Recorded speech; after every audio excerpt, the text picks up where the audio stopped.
আচ্ছা, ইসরায়েল কি ক্ষেপে গেছে? শুধু যুদ্ধ যুদ্ধ না থামার যুদ্ধ শুরু করেছে। মানে ১৩০০-র বদলে প্রায় ৩০,০০০ মানুষের মৃত্যু। ভাবা যায়? প্রিয় শিক্ষার্থী, কেমন আছো তোমরা সব? আশা করি ভালো আছো। বাংলা ব্যাকরণ বিধি চ্যানেলে আরও একবার স্বাগত। আজ বিশ্বে আমাদের যে অবস্থা চলছে, সেই অবস্থার জন্য অ্যাকচুয়ালি কারা দায়ী? এটা একটা শিক্ষামূলক চ্যানেল। এখানে বিভিন্ন চাকরির পরীক্ষা এবং বাংলা ব্যাকরণ ভিত্তিক এবং পশ্চিমবঙ্গ মধ্যশিক্ষা পর্ষদের টেক্সট বইয়ের বাংলা টেক্সট বইয়ের যে সমস্ত প্রশ্নপত্র আলোচনা করে থাকি এবং বহির্বিশ্বের যে সমস্ত কিছু খবরাখবর জেনারেল নলেজ হিসাবে কিন্তু আলোচনা করে থাকি। চলো আজকে দেখো, history of Iran versus Israel war. এই যে এখন বর্তমান পরিস্থিতি, ইসরায়েল আর ইরানের যে একদম উত্তেজনামূলক একটা পরিস্থিতি তৈরি হয়েছে, এর প্রভাব শুধু ইরান এবং ইসরায়েলে পড়ছে না, এর প্রভাব কিন্তু গোটা বিশ্বেই পড়ছে। গোটা বিশ্ব বাজারের উপরে পড়ছে, অর্থনৈতিক উপরে পড়ছে, সেটা পরোক্ষ এবং প্রত্যক্ষভাবে। আজকে যেটা আলোচনা করব, ইসরায়েল কি চাইছে? ওরা কি না থামার যুদ্ধ শুরু করেছে, যে অ্যাকচুয়ালি আমরা যুদ্ধ কোনোদিনও আর থামাবো না? হয়তো হতে পারে। ইরান আর ইসরায়েলের যে যুদ্ধ এক ভাব চলছে, এর সূত্রপাত কিভাবে হলো? 1 এপ্রিল 2024 ইসরায়েল থেকে হঠাৎ করে একটি F-35 fighter jet take off করে। সেটা জর্ডানে প্রবেশ করে, সেখান থেকে জর্ডানের পশ্চিম দিক হয়ে সিরিয়াতে প্রবেশ করে। বিকেল 5টা নাগাদ ওখানের যে কনসুলেট বিল্ডিং আছে, সেইখানে কিন্তু বম্বিং করে হঠাৎ করে, এবং ওই বম্বিংয়ের ফলে ইনস্ট্যান্ট 13 জনের মৃত্যু হয়। এবং তার মধ্যে সবথেকে উল্লেখযোগ্য হচ্ছে ইরানের কিছু মিলিটারি পার্সন, মোহাম্মদ রেজা জাইরি, আরও একজন আছেন, তাদেরও মৃত্যু হয়।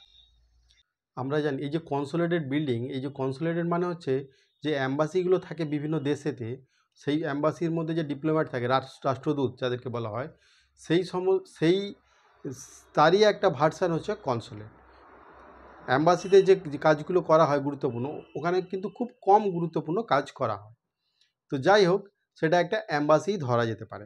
প্রাচীনকাল থেকে আমরা জেনে আসছি যে কোনো রাষ্ট্রদূতের ওপরে কোনো দেশ কিন্তু হামলা করতে পারে না বা অ্যাটাক করতে পারে না।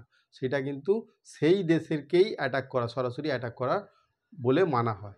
কিন্তু ইসরায়েল এতটাই মানে ওইসব কর্ণপাত না করে, ওসব চিন্তাভাবনা না করে, হঠাৎ করেই কিন্তু এই বম্বিংটা কনসুলেট বিল্ডিংয়ের উপরে, বিল্ডিংটা পুরো ভেঙে গিয়ে 13 জনের মৃত্যু হয়। হয়তো আরও অনেক খবর পেতে হবে, যেটা রিপোর্ট অনুযায়ী 13 জনের মৃত্যু হয় এবং ইরানের যে ব্রিগেডিয়ার সাহেব আছেন তারা দুজন মারা যায়। তো ইরান সেখানেতে এবার বদলা নেওয়ার জন্য চেষ্টা করছে। এবার ইরান কি করলো? তারপরেই হচ্ছে ড্রোন এবং মিসাইল সেখানে ইসরায়েলের উপরে অ্যাটাক করলো। এখানে আরেকটা কথা দেখো, এই যে ইসরায়েল ঘুরপথে কেন সিরিয়াতে গেল? জর্ডান হয়ে কেন সিরিয়াতে গেল? কারণ এখানেও একটা কারণ আছে। কারণ সিরিয়াতে রাশিয়া থেকে কেনা S-300 এবং S-400 এয়ার ডিফেন্স সিস্টেম ওখানে মোতায়েন করা আছে। সেইটাকে অ্যাভয়েড করার জন্য জর্ডান হয়ে ঘুরে গিয়ে সেখানে বম্বিং করেছে। এবার দেখো, সিরিয়ায় করেছে, তাহলে ইরানের কি? আন্তর্জাতিক আইন অনুযায়ী সিরিয়াটা হচ্ছে ইরানেরই টেরিটরি। সেই জন্য ইরান এখন তার বদলা নেওয়ার জন্য মিসাইল অ্যাটাক করছে। এই হচ্ছে যুদ্ধের সূত্রপাত। এইবারে এখানে একটু হিস্ট্রিটা জানি। আজকে যে ইসরায়েল ইরান এরকম যুদ্ধ হচ্ছে, আগে কিন্তু এরকম ছিল না। এদের মধ্যে একটা কিন্তু খুব ভালো সম্পর্ক ছিল। ইসরায়েল আর ইরান 1960-এর দশকের একটা বন্ধুত্বপূর্ণ সম্পর্ক ছিল, সেখানে শত্রুতা ছিল না। তাহলে আজ হঠাৎ এই শত্রুতা পরিণত হয়ে গেল কিভাবে এবং কেন? আজকে সেই বিষয়টা নিয়েও একটুখানি জানি। এর আগেও ইসরায়েল কিন্তু ইরানের যে টপ নিউক্লিয়ার সায়েন্টিস্ট আছে তাদেরকেও কিন্তু হত্যা করেছে, সেই নিয়ে কিন্তু বেশি মাতামাতি হয়নি। কিন্তু আজকে এই ঘটনার পর কিন্তু খুব বেশি একটা উত্তেজনাপূর্ণ পরিস্থিতি তৈরি হয়েছে। যুদ্ধ কোনো রাষ্ট্রের পক্ষেই বা কোনো দেশের পক্ষে বা কোনো মানুষের পক্ষেই কিন্তু খুব একটা ভালো বার্তা নিয়ে আসে না, খুব ভালো সুখকর হয় না। যুদ্ধ মানেই হচ্ছে ধ্বংস, আর এর ক্ষতি হচ্ছে অপূরণীয়। যুদ্ধের ফলে যে ক্ষতিটা হয় সেটা পূরণ করা সম্ভব হয়ে ওঠে না। এখানে আরেকটা প্রশ্ন, ইসরায়েল হঠাৎ করেই কেন ওই কনসুলেট বিল্ডিংয়ের উপরে কিন্তু হামলা করলো কেন? কারণ নিউ ইয়র্ক টাইমসের একটা খবর অনুযায়ী ইরানেরই একজন আর্মি পরিচয় গোপন করে তিনি একটা প্রতিবেদন দিয়েছেন যে এই বিল্ডিংয়ের মধ্যে কি চলছে না, ইরানের যে যারা আর্মি আছে, মিলিটারি পার্সন আছে এবং প্যালেস্টাইনি জিহাদদের মধ্যে একটা মিটিং হচ্ছে গাজার যুদ্ধ প্ল্যান পরিস্থিতি নিয়ে। সেই উদ্দেশ্যটাকে মানে ব্যর্থ করার জন্যই ইসরায়েল ওখানেতে বোম্বিং করেছে। এইটা হচ্ছে ইসরায়েলের বক্তব্য, এটা হচ্ছে কারণ। এবার যত যাই হোক, যেহেতু একটা দেশের ওপরে হামলা হয়েছে, তো সেখানে ইরানের মাটিতে যেহেতু এটা হামলাটা হয়েছে, সেখানে তো তাহলে ইরানকে জবাব দিতেই হবে, সেই জন্য শুরু হয়েছে মিসাইল হামলা। এরপরে আসি, এই যে এত শত্রুতা ইসরায়েল আর ইরান, এই শত্রুতা একটা সময় কিন্তু ছিল না, বন্ধুত্বপূর্ণ একটা দেশ ছিল, বন্ধুত্বপূর্ণ দুটো দেশ ছিল। তাহলে হঠাৎ করে এই শত্রুতা কেন? দেখো, 1960-এর দশকের দিকে যখন কোল্ড ওয়ার চলছিল, তখন ইসরায়েল আমেরিকার সাপোর্টে ছিল, আর ইরানও কিন্তু আমেরিকার সাপোর্টে ছিল। এইবার আর তখন দুই দেশের কমন শত্রু ছিল হচ্ছে সোভিয়েত ইউনিয়ন। ফলে এই ইসরায়েল এবং ইরানের মধ্যেও সম্পর্ক ভালো ছিল। তো সেই সম্পর্কটা এতটাই ভালো ছিল, একটা সময় ইসরায়েলের তেল রপ্তানিকারক দেশ হিসাবে সবথেকে বড় একটা অংশ ছিল হচ্ছে ইরান। সেইখান থেকে হঠাৎ কি এমন হয়ে গেল?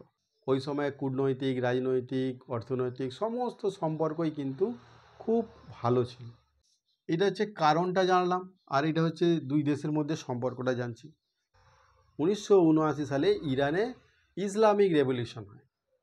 এই ইসলামিক রেভলিউশনের ফলে কি হলো, তখন ইরানের ক্ষমতায় ছিলেন মোহাম্মদ রেজা পেহলভি সম্ভবত।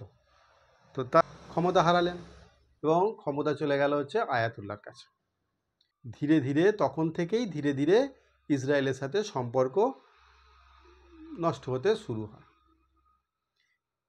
আরও একটা কারণ, ইরান চেয়েছিল সৌদি আরবের বদলে যত পৃথিবীতে মুসলিম কান্ট্রি আছে তার লিডার হতে, আর ইরানের সাপোর্টে ছিল হচ্ছে শিয়া সম্প্রদায়ের মুসলিমরা। কিন্তু ইরান বুঝেছিল যে শুধুমাত্র শিয়া সম্প্রদায়ের মুসলিম দিয়ে কিন্তু এই মুসলিম বিশ্বে কিন্তু রাজত্ব করা যাবে না, কারণ শিয়াদের থেকে সুন্নিদের সংখ্যা অনেক বেশি। এইবার এখানে শিয়া আর সুন্নির মধ্যে যতই বিরোধ থাকুক না কেন, তারা কিন্তু একটা জায়গায় কিন্তু তাদের একজোট, সেটা হচ্ছে প্যালেস্টাইন ইস্যু। আর এই প্যালেস্টাইন ইস্যুর ফলেই ইরান কিন্তু ইসরায়েলের বিপক্ষে চলে গেল।